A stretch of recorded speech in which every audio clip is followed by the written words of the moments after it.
And welcome to the Unhinged History Podcast, the podcast where two compulsive nut jobs are going to study history memes, and then they're going to join forces and tell each other the story we've only recently learned.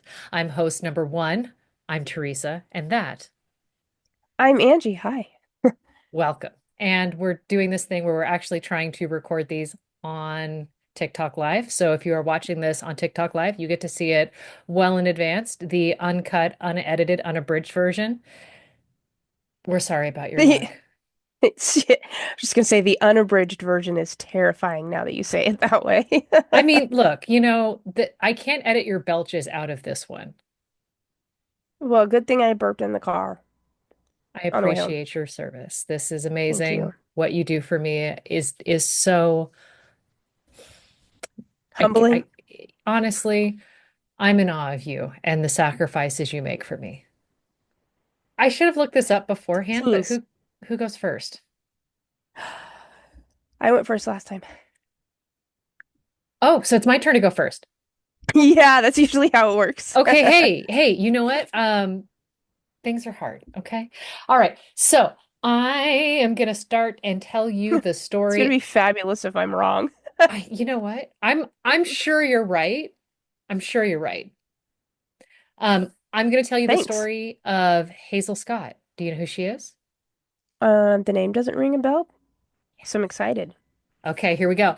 My sources are the National Histories Museum biography of Hazel Scott.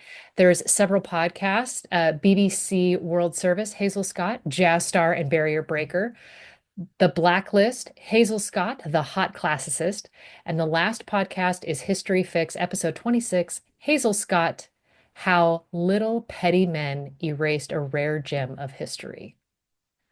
Oh, I already love this. Yeah, I thought you would. Okay, so our story starts off in the port of Spain, Trinidad, June 11th, 1920. It's where Hazel Dorothy Scott is born.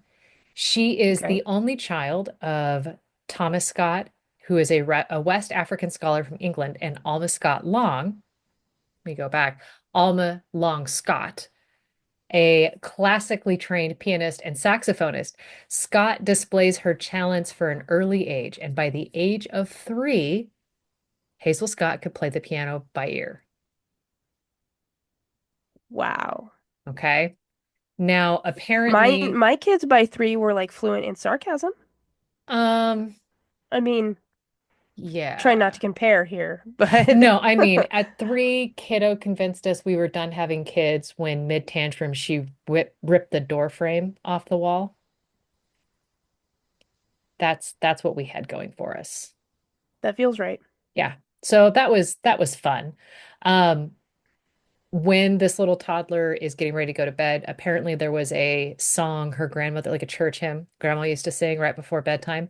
And one day this little kiddo just walks up to the piano and fingers it out. Oh, that's so cool. Good for her. Now, this is the crazy thing because mom, the classically trained pianist, she ends up trying to make ends meet by teaching music, right? Okay. So as she's teaching music, she's teaching these students. When a music student would hit a wrong note, baby Hazel Scott would cry with displeasure. Oh, you're doing it wrong, Mama. Huh. And the concept of being shamed by an infant slash toddler is hilarious to me, Yeah, I know the feeling. right? I sympathize with mom. Yeah. Yeah. Yeah. Now, Scott's parents separated and she moves in with her mom and grandmother to New York City in 1924. So she's still uber tiny. Scott's mother begins playing in several all women's bands to earn a living. Scott Okay. and her mother, they are extremely close, which makes me happy. I feel like you have to be when you've been shamed by your infant slash toddler. Like you either are the closest pair or we don't speak now.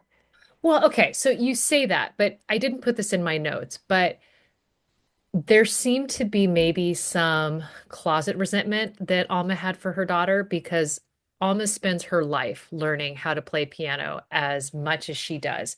And her daughter just has it happen naturally. And so this is kind of emotionally hard for her.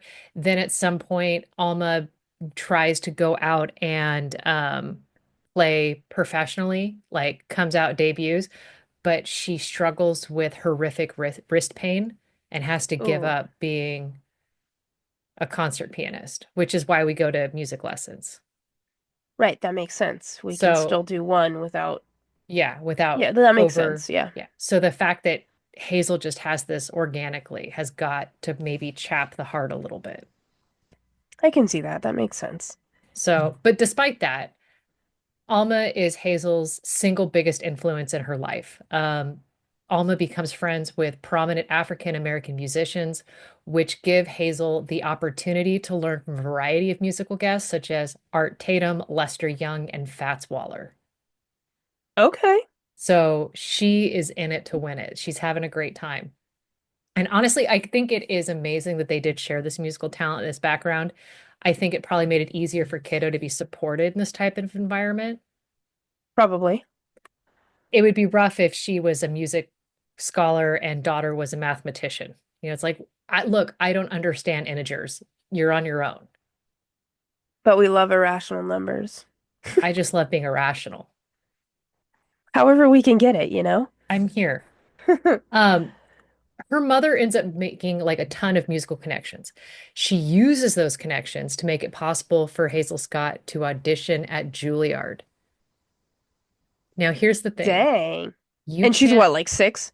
8. Oh, okay. She's 8, but you're not allowed to audition at Juilliard until you're 16. So Unless you're Hazel. she pulls some massive strings to get this done. Yeah, I love this for her. Okay.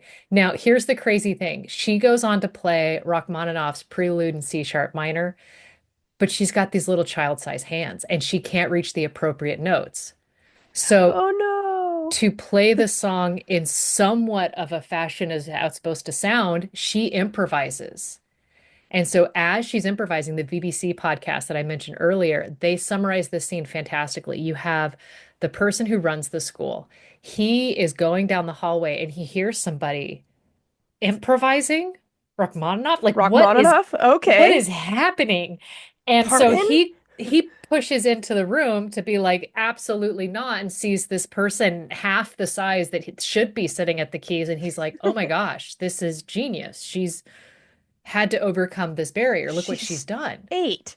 Look at this accommodation she's made for herself. This improvisation, this is genius. Literal words, genius. Love this for her. So she gets into Juilliard. As you do. Her rendition convinces the professor, Oscar Wagner, so much so that he takes her on as a private student. The last time you talked about someone taking someone on as a private student, it ended in heartbreak. Please tell me this does not end in heartbreak. Oh, yeah, when I talked about Our Girl the Sculptor. Yeah. No, this doesn't quite go that. Juilliard's fine. Juilliard's fine. We're Perfect. not Okay, mentioning thank you. Juilliard again, pretty much. Okay. Okay? All right. All right. Thanks. I'm still Um, not over it, apparently. yeah. So the Great Depression hits. Oh, geez. I Yeah, know I forgot about said that. heartbreak and everything. I was like, no, no, no, no, it's fine, it's fine. Okay. Life is hard, but our girl is doing pretty good, all Okay, things okay. considered. By the time she's a teenager, she's performing professionally throughout the city. Because, right, we got into Juilliard at 8 years old. Why wouldn't we be performing professionally throughout the city by the time we're a teenager? I say teenager, but by the time she's 13, she's joined her mother's jazz band. That's cool. I'm here for it. Now, the name of the band is Alma Long Scott's American Creolins. Please tell me there's a way that we can listen to some recordings. I think so. I know when I was listening to the podcast, they did sample bits of a lot of her music. Okay, So there's okay. that. Because as much as she's been pushed out of history, we do have a lot of her, which is really cool beans. Um, Now, there's some evidence that mom's bandmates weren't exactly thrilled to have this young teenager with them, but these are Right. things. What are you gonna do? I mean, Skip the after party. yeah. At 15, Scott made her individual debut opposite Count Bessie's big band at Roseland Ballroom in New York City. Okay. And I that is like this. crazy to me that she is so young and doing all of this. She wins a local competition to host her own radio show, and in 1938 made her way to a Broadway debut in a musical revenue called Sing Out the News. Okay. I'm here So, for it. despite this demanding musical career that she has, she graduated high school with honors because she was still going to school full time. Right, I forgot that like you don't just become a prodigy and still you still have math class. Yeah. Right. This checks. So, 1939, she starts performing at a place called Cafe Society in Greenwich Village, and that pushes her career to the absolute next level. Okay. Did I mention that Hazel Scott is black? I suspected when she was part of a black band. Hey, that makes sense. Well, good done, or good done, good done. Well done, Good good done. I'll job. take good done. That's Good gonna be my new done. favorite way. Good done. Um, Cafe Society is New York's first fully integrated nightclub, and it's the hotspot for jazz. That's awesome. When singer Billie Holiday ends her standing engagement there 3 weeks early, she insists that Scott is her replacement. That is such a compliment. Isn't that, no, mind you, she ends up becoming like lifelong friends with Billie Holiday, who's many years her senior. Now, when this run was up, Scott was the darling of Cafe Society and the club's new headliner. Yeah, she should be. Now, what I love is there are accounts from when she started playing at Cafe Society. She would play before the headliner. She would start playing, and then someone at the club would come up and whisper in her ear that, hey, somebody else is playing, because she's playing like whatever pop hit is, a chart topper at Right. the time. They're like, hey, you need to stop playing that. That's so and so's number. They're going to be playing that in a little bit. So she'd switch to another song. And oh, no, you can't play that one either because so and so is going to be playing that one here in about an hour and a half. And so finally, she just like, forget it. She starts playing classical music, but jazzing it up That's awesome. because I love that. they're not going to play this. Yeah, they can't like let's make jazz hands for Beethoven. Like Right. I'm here for it. And so it is incredible. So sidebar, I love Tori Amos. Always have, always will. One of the craziest things I've ever seen Tori Amos do, and I've gotten to see her play live a couple times. And so this has been like amazing to me. But she will straddle a piano bench and have a piano on either side of her, and she'll play both simultaneously for the same song.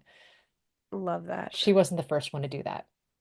Well, We've this got, Hazel was. yeah, Hazel, we've got video of Hazel doing this. Oh, that's so cool that there's video of it. I love that. I say that out How loud. I'm like, fun. is there video of it? But there's at least accounts of her doing it.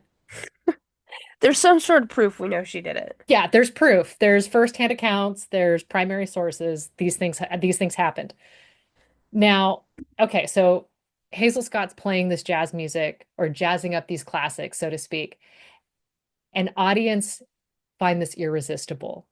She begins by playing a very familiar classical piece, and then she's going to improvise. She starts adding these jazzy runs, flourishes to the melody. And she not only puts a jazz spin on these classics, but her combination of her classical training and then exposure to these early jazz artists that were in her mother's house blended with her natural talent. And they just allow her to create these jaw-dropping performances. And the listeners Ugh. just eat all of it up. Yeah. I'm not even hearing it and I'm excited. Did I mention that she was also a great singer? Oh, I figured. Yeah. I mean, oh, she has what is called a vibrant, full-bodied voice. And She's a sh coffee. yeah, pretty much, yeah, she is, a single varietal, I love it. not a blend. Well, I guess she would she be a blend as a coffee? I don't know how to word that, but When you're mixing your music together, I think you're blending. fair. Also, is That it would be fair a of us blend. to say a person's a coffee? I mean, that was me. I said that, but here we are. I mean, there's worse things we're gonna do with our lives. I would like to go down in history as like a hot chocolate, so I'm here for it. Okay. Yeah. She records this thing called Bach to Boogie. And That's that awesome. breaks sales records, Love this. which is incredible. So she goes on to appear in several Broadway productions and then moves to Los Angeles and signs with RKO, which, unbeknownst to me, was a major movie studio. Okay. Now, it's about this time that she comes up against some very racist strictures of Hollywood. She turns down the first four roles that are offered to her because they're all parts for singing maids. Oh no, thank you. Yeah, she is not thrilled with this concept. Instead, She she shouldn't appears. have to be either. Oh, no. Yeah, this girl controls her own narrative like you wouldn't believe. I love that. So instead, she appears as herself in five films. That's awesome. And by herself, I mean this sophisticated woman with incredible music talents. And in the titles, it is Hazel Scott as herself.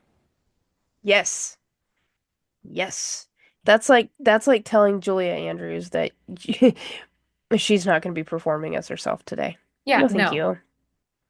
She also demands equal pay to her white counterparts. Yes, as she should.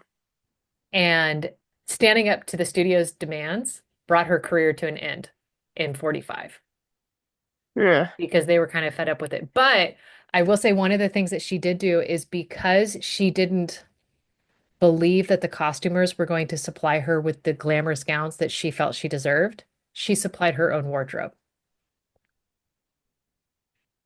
I just want to have that much chutzpah. I'll It bring my own helps. clothes, thank you. Yeah. I mean, she honestly was like an equivalent of a millionaire at the time. Okay. So at the time, she was a thousandaire or so, but Whatever the equation is. Yeah. yeah, but she was doing quite well for herself. Um, Cool.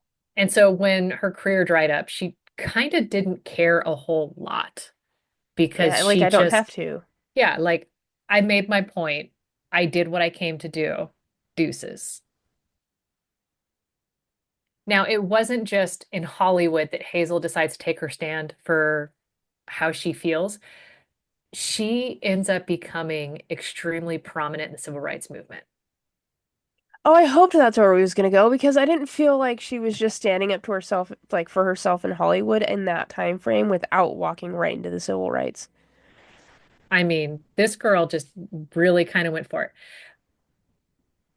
One of the things that she goes on to do is she is one of the first performers who refuses to play before segregated audiences. Yes. And one thing I love, there is a quote where she said, if white people came to watch a black performer, they should have no problem sitting next to one, Facts. which I just like, oh my gosh. So this is in the 40s, and she puts this stipulation in her contract of if you have a segregated audience, I walk and you still pay me, That's awesome. which, As they should.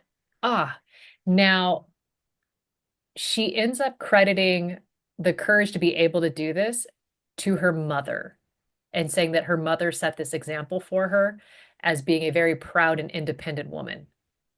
That's awesome. And I am just like, this was in the 40s. Listen, I have a real thing. I have a real like I don't know, stereotypical is not the right word, but like when I'm picturing these type of talented people, especially talented women, I don't see them as docile ever. I see them as being like a powerhouse of a human being, Yeah. you know? That's why I'm here for it. I mean, honestly, this reading about her was a really cool thing. So it's 1945 at this point, and she is attracting extremely large audiences, and she's earning the equivalent of $1 million a year. Okay, okay. Now, it's around this time that she returns to New York City from Hollywood, and she begins to have this affair with a Harlem preacher who's also a politician, a dude named Adam Clayton Powell Jr. Okay. Now, Powell becomes the first African American elected to Congress from New York. That's cool. And the two of them get married the following summer. And there's this huge scandal because he may have been married when they first got together. I assumed when you said affair, because as soon as you said they got married, I'm like, wait, so was he not married? Hmm. Like you said affair, I'm confused now. Now, when they get married, his divorce had finalized only a couple of days prior to that marriage. So Oh, the ink was okay. barely dry when they said I do in front of friends and family. Okay. Look, love is love. I mean, these are things. Now, they end up having, like, because this is such a big scandal, because they're both notable humans, this is just like the tea of the time. Okay. Scott goes on to give birth to their son, Adam Clayton Powell III, in 46. That is such a name. Okay. I mean, anytime you have to do the third, the fourth, you know? It's a name. Yeah. Yeah, I'm Yeah, here for it. yeah. Eh, It's not like, and I don't want to belittle him by making fun of his name by calling him like Eddie III or something like that because he's not a noble. Like I feel like you have to undercut the Yeah. nobles, you know? Yeah, but if you're just like a human Yeah, if you're Blandford and not Jones the third. royalty, yeah, then we're gonna say the third like we mean it. Yeah. So, summer of 1950, Scott makes history as the first Black woman to host her own TV show. That's awesome. Apparently, the Hazel Scott show aired for 15 minutes 3 times a week, and I guess that was standard. 15 minutes? 15 minutes. That seems so short now compared to the fact that like we can binge entire seasons of things in a night. Right? Now, the crazier thing is the show first airs in New York, and then once it catches on, then it goes national. Okay. The craziest part, I didn't put this in my notes, but in one of the podcasts, they talked about how when syndicated shows were aired in the South, they tended to edit out Black people. Oh, because the South had never seen black people before. This is Well, new. not prominently. They'd seen Black people, but they believed they had a very different place. Oh, sorry. Yeah. Um, she ended up blowing past that barrier, Good. which holy cow. I loved that little aspect of it. Now, in her show, she plays this mix of the classics, the jazz, the boogie woogie blues, the things that make her her, and earns incredible ratings. That's awesome. But the show comes to an abrupt end just within a couple months. I thought we were gonna say the show is still airing, but it's like 3 generations later, you know? Oh, yeah. And it's now called, no. Yeah, Uh, that's it's now called Saturday Night Live. Like, right. No, no, no. She ends up getting named in what was called the Red Channels, which was a pamphlet that listed supposed communist sympathizers. oh right, because we're now in the 50s. Yeah. Yeah, okay. And This makes so sense. because husband is a politician, she ends up pulling some strings and chooses to testify before the House Un-American Activities Committee. That's ballsy. Okay. Yeah, because for whatever reason, she kind of feels this is going to help her. Okay. Okay. You do you, sis. I mean, she's facing down the face of a lion, thinking that this is going to help. And I was just like, Okay. oh, you couldn't pay me to enter that room. Yeah, no. No, I don't even want to be in the city. Thank you so much. I'll stay home. Yeah. So they accuse her of performing for organizations with communist ties. However, she'd never heard Oh. of any of them and said she was unaware of any political affiliation. Like if I performed there, I didn't go in going, okay, but who do you guys all vote for? Right. I'm taking a political survey before I walk through the door. Yeah. Yeah. She attested that she had supported a communist candidate for New York City Council years earlier, like city council, not mayor, not or like not Yeah, yeah. president, not governor, but city council, like local government. So the But guy I yell at to fix the roads. yeah, Like that guy. Yeah, okay. but she's never been a party member. And despite her statements, despite her testimony, The Hazel Scott show was canceled a week later. Ugh, So it was all for naught. bummer. Okay. You said it only ran for a couple months, right? Yeah. Hmm, that makes me sad. Ugh. Now it's the mid 50s. Scott and Powell had separated and they were formally divorcing in 1960. Okay. Do they only And have the one child? they only had the one kiddo. Okay. And Scott moves to Paris. Oh, shucks. Poor thing, right? Now she joins the Black expatriate community there, Okay. which I adore. And her home becomes this gathering for Black musicians and artists. So you're saying she held salons in her home for Yeah, it musicians and artists, as you basically do? did what her mother did, Love but did it this. in Paris. Ah, love this for me. Yep. So as I'm painting all of this, she is also briefly married to a Swiss Italian comedian named Erzio Bedin. At And no point did I see the next word coming out of your mouth. honestly, I'm here for you. That's what I do Well with done. this. Yes. And in one of the podcasts, there's a quote from Scott where she says, basically, when you think of Paris, you think of glamour, you think of champagne.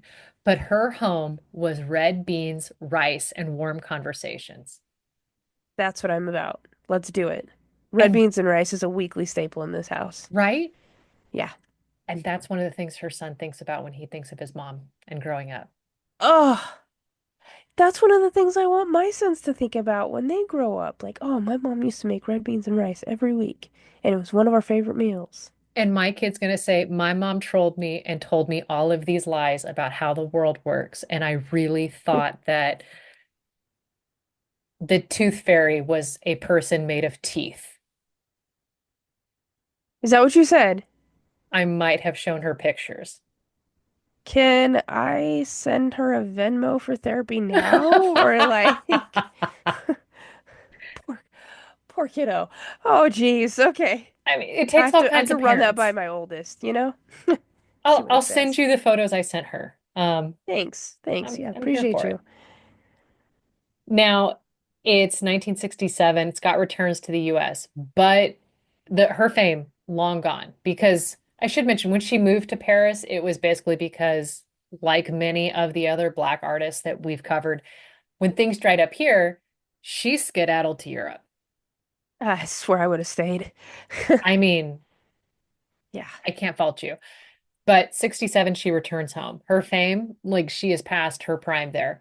The musical scene had moved on from jazz to blues to Motown and British pop, but she's still performing in these small clubs for her fan base. She makes a couple of recordings. She stars in a couple, or takes small roles, not stars, in some soap operas. And then she passes away of pancreatic cancer October 2nd in 1981, just 2 months Ugh. after her final performance. I think this is the first pancreatic cancer death we've had, which is a weird thing to note. Yeah. Now that you Usually mention it's it, I died screaming or in my sleep. I mean, Eartha Kitt died screaming. I think that one Right. was the crazy, like, holy cow. But I will show you some Yeah. photos. Yes, please. Okay. Would love to see some photos. Oh, girl, she is stunning. Yeah.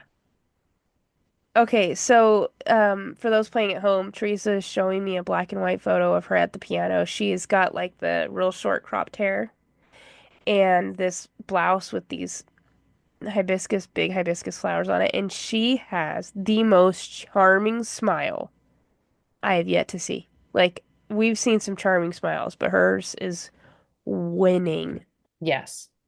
I'm wondering if she was singing when that photo was taken, it looks like, and I love that. And I don't know if she's actually playing because I don't see any of the keys depressed. I think it was just posing. Maybe, yeah. Yeah. And they get a little closer, I can see that there's really nothing touching on there. She is gorgeous. Yeah. You guys, you all need to Google her right now. Yeah. Hazel Scott. Google image Absolutely. Like search Hazel Scott. I'm not doing a great job describing her because I'm just kind of fangirling over She's here. I got love, incredible eyebrows, perfect ugh, teeth. maybe her eyebrows are made by Maybelline. Like she is the reason that phrase exists.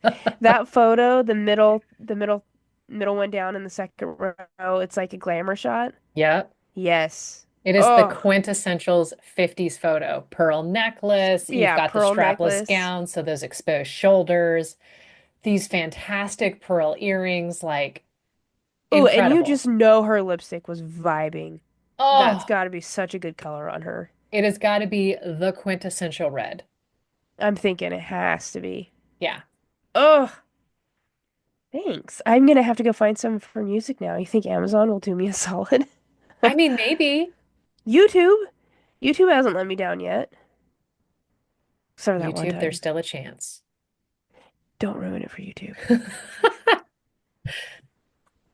Jeez. Thank you for that. I loved that. Oh my goodness. I have no idea how I'm gonna tell you my story now because yours is so good. How do I do this to you so regularly that every time I Because go I first, I hear, I don't know how to segue?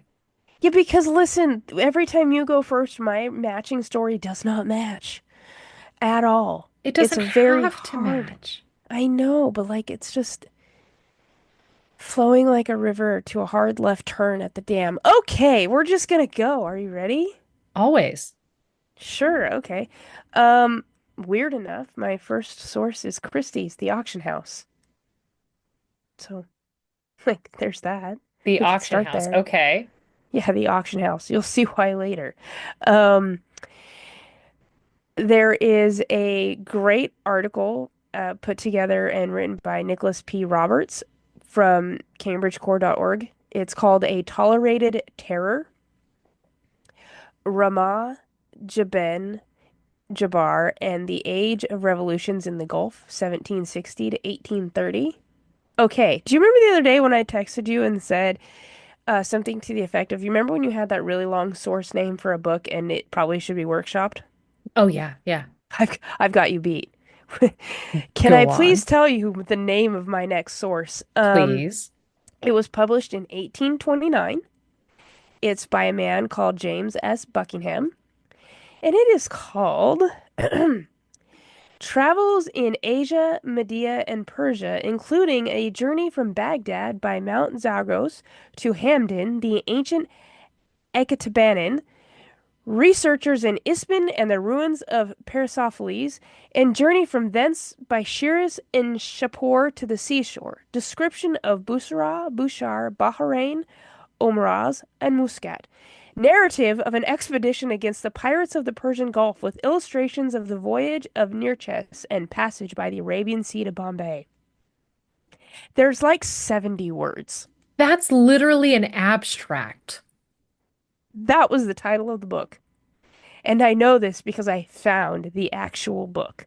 I have spent days like with my head in books written in the 18th century to understand what the heck I'm talking about.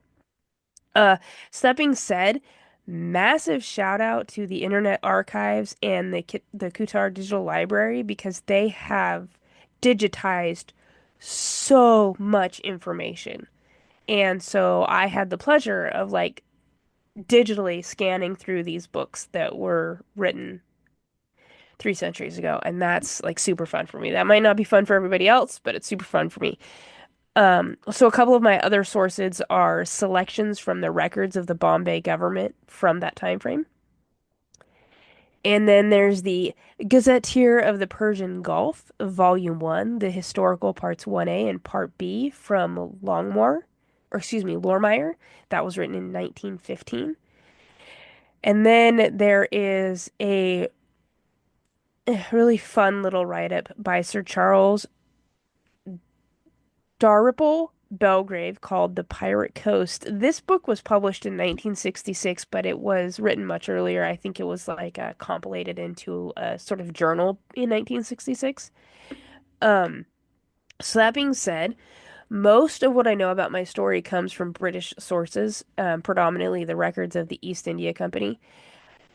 And I part of the reason that I chose this story was the original source that my husband sent me, but mostly because it's another one of those stories where we get only one side of the story. We only get the English perspective. We only get the British perspective of what this individual was like in history. And so there are moments where it's very unfair and very problematic, but also it's an interesting lens to look through the world from, I think.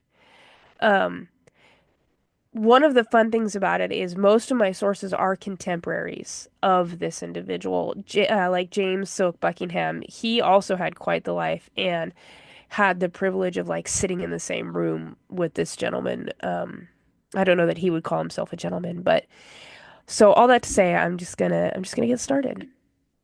So we are talking about the Arabian Peninsula in a period of what historians call immense transformation, and some historians even refer to it as the Age of Revolutions. There's a lot going on in the Arabian Peninsula between um, fam like familial power and like rising states and government officials and who's holding power where. The British are also setting up shop at the time, so there's this power dynamic that's always in flux and always in motion. So this is the world that a little boy is born into in 1760. He's born in Grain, which is present-day Kuwait, and he would live the entirety of his life at sea for the most part. I mean, obviously he came into port, but he spent more time on the water than he did off the water. Um, his name is Rahmah ibn Jabir al-Jalhami. So, for some context, his family are part of the Al Uteb Confederation, along with the Al Khalifa and the Al Suban families.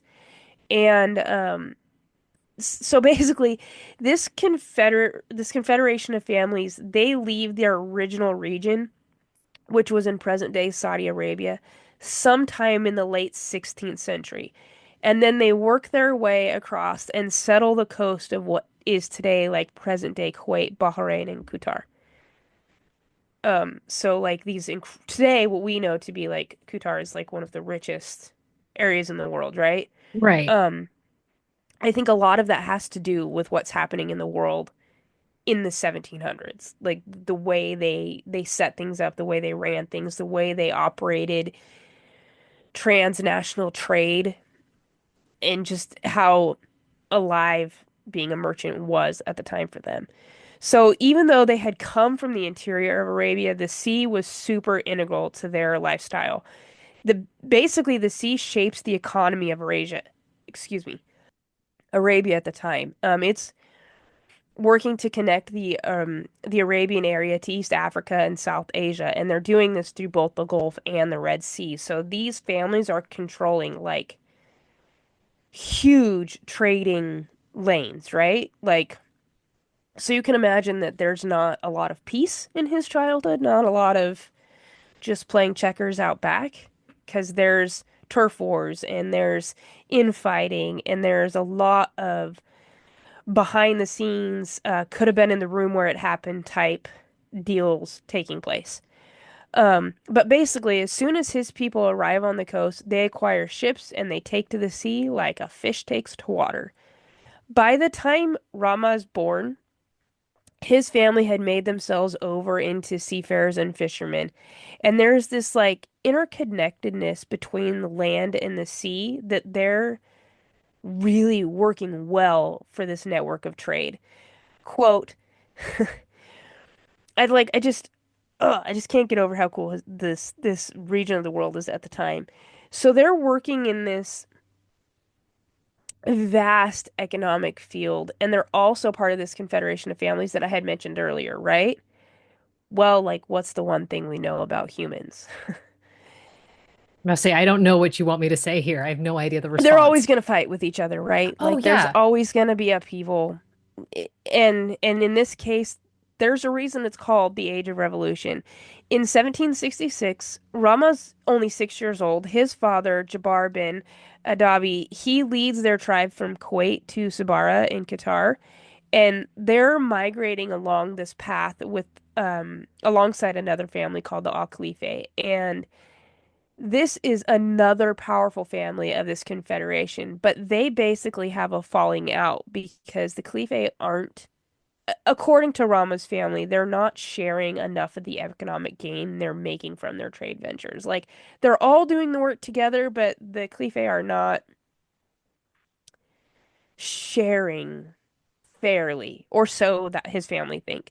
So, they have a falling out, and this seems to happen more often than not. However, later in his life, his men would fight alongside them in 1783 to battle against the Persians in Bahrain because Rama has a beef with Bahrain from the get-go. And I'm a little unclear on if it was directly or always tied to the Al Khalifa, but he spends the bulk of his life trying to be the biggest menace to Bahrain as he can. So after they get annexed, the Bahrain region, by the Al Khalifa, Rama's tribe, again, feeling like they're not being equally paid, leaves. Now, this part is where it gets a little confusing on his life story, but at some point in his younger life, he um he fights for power and overthrows his brother Abdullah. And then him and his men, they adopt a life of piracy because why Not the not? not the caliph, but our main character. Yes, Rama and his men. So the Cleave, they're sort of running the merchant side of things, and Rama and his men decide we're just gonna run the piracy side of things. I mean, honestly, I kind of Why like that not? concept. Right? Like we got this. Now at this point, well, it's so shortly before this, I think Rama might have been a little older than 15 when he took over the reins from his brother, but $15? when he was 15 is when the British sort of set up shop. So he's operating in this, like I said, this really dynamic, ever-changing power structure between the tribes, between the King of Persia, between the British and the Omani state. Like there's a lot going on. And our guy has no qualms swapping sides. Swipping sides. Swapping Swipping sides. suits. Yes, when he sees fit. Okay, so initially starting out though, he actually begun his career raising and selling horses. Because remember, they are seafarers, but their trade routes are connected via land and sea. So horses are a big deal. I can't. Seafaring horses is, I think, where we've gotten me lost. So he's not putting the horses on the sea. He starts out for himself selling and trading horses for the land aspect of trade. So his father and his father's family, they're seamen, they're merchants, they make a living on the sea. He starts out as a young man working his way up selling horses on land. Okay, so hear me and correct my understanding here. So we have this guy. My father was a fisherman. His father was a fisherman. I'm going to raise horses on land. Yeah, All right. I'm assuming there's nuance here. I don't know a ton about his father. In fact, I couldn't find really any information about his family life, which was kind of sad because I know he had at least two sons, but I can't name his wife. I couldn't find any contemporary sources or even any later sources that had that information. So I'm assuming there's nuance here that maybe like second son does something else, like in the Western culture, the first son takes the seat, the second son joins the military, the third son joins the priesthood sort of thing. Strangely, I was trying to come up with the word monastery. So yeah. Yeah, I don't know if it's something like that, but that's kind of the feeling that I got. But anyway, all that to say, he's buying and selling and trading horses. And he uses this wealth from that he's gained from horse trading to invest in a ship. And he convinces 12 other guys to join him in plundering the Gulf shipping lanes. They're so successful that he is quickly able to get a 300-ton warship manned by several hundred loyalists. They're loyal to him. Okay, In a fact, several hundred crewed ship. mhm, What year is this? it's 17 before 1780. He Okay, was born in so 1760. So we're at wow. the golden age of piracy, for one, Yeah, right? I'd never heard of our dude. I know, neither had I. So imagine my delight when my husband was like, "Have you heard of this guy?" And I was like, "Oh, this is so exciting." So, Buckingham, the man I mentioned earlier that wrote the book that has like 75 words in the title, Right. he meets him in Bushire and like at the height of his career. By this point, Rama, he commands dozens of similar ships, and he has a coalition of more than 500 families that are working for him. Right. So there's a couple of reasons why this is so successful. One of them is that he isn't held down by any one political alliance. Like this works well for him. And the other is that even though he claims friendship with the British can't really tell his ship apart from anyone else's when he's not pirating. So he's got that going for him. Like they don't know what to do with him because they can't tell him apart from anybody else. And he's like that both on land and in sea. When he, like later I'll describe him, what Buckingham describes him as, he walks around like not the shiny pirate you would think. He is just an average guy. Um, maybe even a little in need of a new shirt type average guy. Okay. So Okay. when Buckingham arrives in the port, he describes our man at the port as, quote, there are anchorage berths for native boats behind some small islands to the northeast extremity of the inner harbor, or in the deepest part of the bight which it forms, but there was, at present, occupied by the fleet of a certain Arab named Rahmah ibn Jabir, who has been for more than 20 years the terror of the Gulf, and who 20 is the most years? successful, and the most generally tolerated pirate perhaps that ever infested any sea. He goes on. This man is by birth a native of Grain on the opposite coast, and nephew of the present governor or sheik of that place. Buckingham goes on to say that basically Rama is living in this town and this port because the people on his own coast like they abhor piracy. Like that's not their jam. So they haven't been particularly kind to him and his men. So he's like, fine, deuces, I'll just go over here. And from the port of Bushire, he sails out with like 5 or 6 of his big ships, and they're manned by crews of anywhere from 200 to 300 each. And they capture whatever he wants. Buckingham says, quote, captures whatever he may think himself strong enough to carry off as a prize. The vessels of Grain, of Bushra, of Bahrain, of Muscat, and even of Bushire, where he resides, falling equally as prey to him. And I just love that. Like, I am here to take you all equally, even in my own port. Love this for me. Thank you so much. Now, at this point, he's got about 2,000 followers, and they are all maintained by plunder. Oh So my that tells you how gosh. rich the area is, right? Um, Among these men are slaves that he has acquired from Africa. And so that's kind of problematic. But both the slaves and the other men alike answer to him without question. Like, yes, sir. How high do you want me to jump, sir? No problem. And they have to deal with his mood swings. He would just as soon kill his own men as his enemies. And he wouldn't slay his enemies just in battle, but also in cold blood after they submitted. Like, no qualms. Which I find funny because evidently Rama means mercy. He showed none. Which I One of was those like, ironic names. yeah, very ironic, right?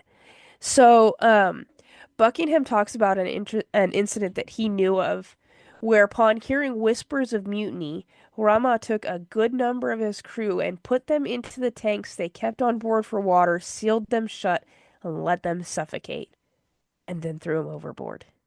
So we don't mutiny. Not on his ship.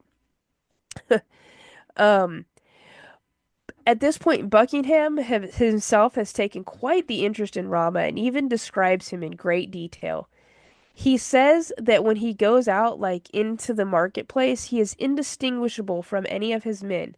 Quote, he carries this simplicity to a degree of filthiness which is disgusting. As his usual dress is a shirt, which is never taken off to be washed from the time it is first put on till it is worn out. No drawers or coverings for the legs of any kind, and a large black goat's hair cloak wrapped all over, with a greasy and dirty handkerchief called a kefe loosely thrown over his head. He later says of Ramaha that his figure, quote, presented a meager trunk with four lank members, all of them cut and hacked and pierced with wounds of sabers, spears, and bullets, in every part to the number, perhaps, of more than 20 different wounds. He had, besides, a face naturally ferocious and ugly, and now rendered still more so by several scars there and by the loss of one eye. So, Oh, barring the fact that this is a really problematic way to describe a person, and Buckingham was no kinder in describing Rahma's men, we do know that he is the first pirate documented to having actually worn an eye patch. okay. Now So I that's a think cool thing. that's fun, right? What's interesting to me is that at the same time as this description, he goes on to tell us that he is like completely cherished and he's courted by the people of Bushire, and he is respectfully entertained by the British, like at all times. So he tells a story about one time while Buckingham was present, Ramaha was sent for by the British, specifically because they want to let their medical staff attend to a really gnarly wound that he was currently rocking. Trust me when I tell you, if I don't describe it, you will be so mad. I guarantee you're going to be mad. So basically, the wound is caused by grape shot and splinters, and in turn, shatters and splinters the arm between his elbow and his shoulder. Oh, They said his arm was like one mass of blood for several days, and they couldn't figure out how he was still alive. Like, his arm was attached to the shoulder via like the sinew and the tendons and the muscle fragments. Quote, without the least vestige of bone. that was thorough. That was thorough. Right? That was thorough. They're sort of amazed because he recovers without, like, it's obviously gradually, but he recovers without any surgical aid. At one point, another source says that later he adds some sort of metal pipe fitted between the two joints. Is he where we get basically all of the pirate stereotypes? I I mean, mean, are you saying he's going to have a hook? I mean, he's already got an eye patch. he has both his hands and he has both his feet, but he definitely gets the eye patch and his arm is gnarly. Okay, but you said something about metal? Yeah, he has a piece fitted from the elbow to the shoulder at some point in his life. Um, but it doesn't seem to like hinder his abilities, and I'll tell you why. So, at this meeting, when he's asked to like come in and show them his arm, one of the other Englishmen that's there asks if he is still capable of dispatching an enemy. Rama draws his jambia, which is the short curved blade or dagger. He draws it from his girdle, places his left hand, which is the good one, to support the elbow of the right one, which is the bad one. He then grasps the dagger firmly, draws it backwards and forwards, twirling it at the same time, all while saying, quote, that he desired nothing better than to have the cutting of as many throats as he could effectively open with his lame hand. So, Perfectly chill. right? The room goes silent for like a split second before it completely erupts in laughter. Like, I think it's got to be that really uncomfortable laugh on the half of the English. And his men are with him, and they're laughing because they know it's true. Like, when I was retelling this part of the story to the man, he was like, from the English perspective, I'm 100%, oh, I love this for us. Yeah. Oh, Like, yeah. We could use this. fantastic. Um, so if it Jolly wasn't good. really Jolly good. good show, man, good show. If it wasn't really clear before, as I said, he had a complicated relationship with just about everyone, but everyone in the region sees how important he is to trade and political power.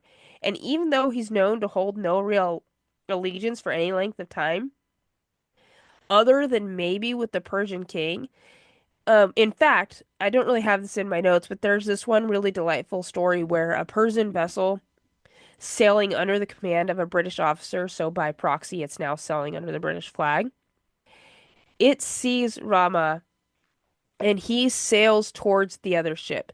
The British officer orders his crew to fire upon Rahmah's ship, but because he saw the British flag, he doesn't return fire because he is nothing if not discerning and he never picks on the British. The British miss, and the ships come right up next to each other. Much to the British officer's surprise, Rahmah comes up to the deck, invites him over, and introduces the officer to a senior deputy of the Persian governor of Berkshire that Rahmah was escorting home. So Rahmah knows that Berkshire was also home to the British, like that's where their residency was. And in the presence of the Persian deputy, he claims the Brit he excuse me, he calms the British officer saying he would not attack any British vessels since they, quote, were only to be considered as servants of the King of Persia. Wow. You just know that had to chap their hide. You just And know it. that was such a baller diplomatic move, though, Right? from Everything start to this man finish. did. Everything this man did was a baller diplomatic move. He would make and break alliances often. And as I said earlier, like it for the most part worked great for him, but it would finally catch up to him in October of 1826.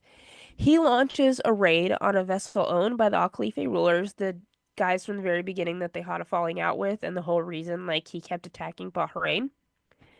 So he launches a raid on their vessel. And upon discovering the stolen goods, Sheikh Ahmed bin Salman Al Khalifa, who incidentally was Rama's nephew, because his sister is the Sheikh's mother. So we know the family Thanksgivings are super awkward. Um, he decides to recover the items and intercept Rama at sea. By this point, Rama's like 60 and he's pretty much going blind from cataracts. But he sees the sails and he knows they belong to his nephew. The nephew and his crew board Rama's ship and a sword fight breaks out. Realizing he's screwed, he has a servant lead him below deck and he either takes a match or the light from his own hookah and lights a magazine, blowing his ship and everyone on it, including his 8-year-old son, to smithereens. Holy cow. Yeah. And the reason he does this is because he has been so merciless in his attack and his battles with Bahrain that he knows if I'm captured, we're toast. We're done.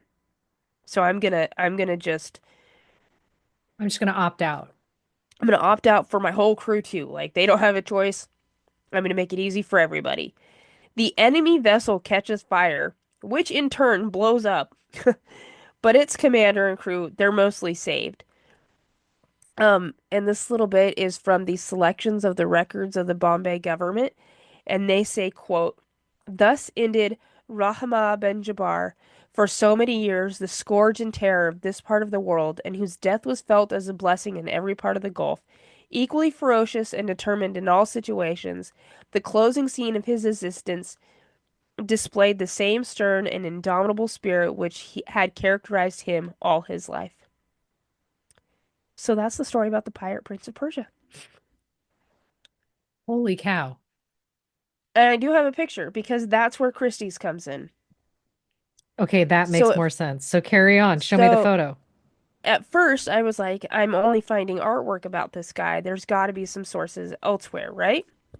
So let me share my screen and you can see how this is clearly before he loses the eye.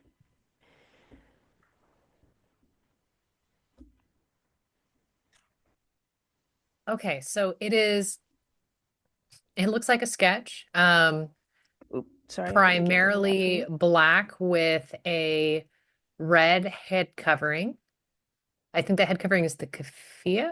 It's not patterned, Yeah. but it is a man with a pretty decent beard, pretty salt and peppery, and some ferocious eyebrow furrows.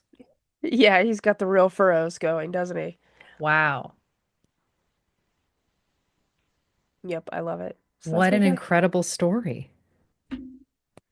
You can thank the man. He didn't send that story to me to cover, so you still have that going for you. No, because he sent me this a long time ago and he has been waiting on pins and needles for me to tell you this story. But I told him I had to get through women's history first. Like this doesn't really feature a lot of women, you know? No, Didn't yeah, seem fair. I mean, you might have mentioned his mother once, so Yeah. Yeah, it was his sister. His sister was his nephew's mother, that's right. obviously. Yeah. So that's my story. Well, I love all of this. If You're you've welcome. enjoyed this, if you're thinking hot diggity, I can't wait to hear the shenanigans they bring us next time from jazz musicians to Arabian pirates. Join us next week. Were you going to say something? No, I was kidding and I just changed my mind. All right. Well, hey, change your mind. I will, Rate, thank you. review, subscribe, and you can always email us. We're down for a good email. It's unhinged.historypod@gmail.com. And we'll catch you next time. Goodbye. Bye.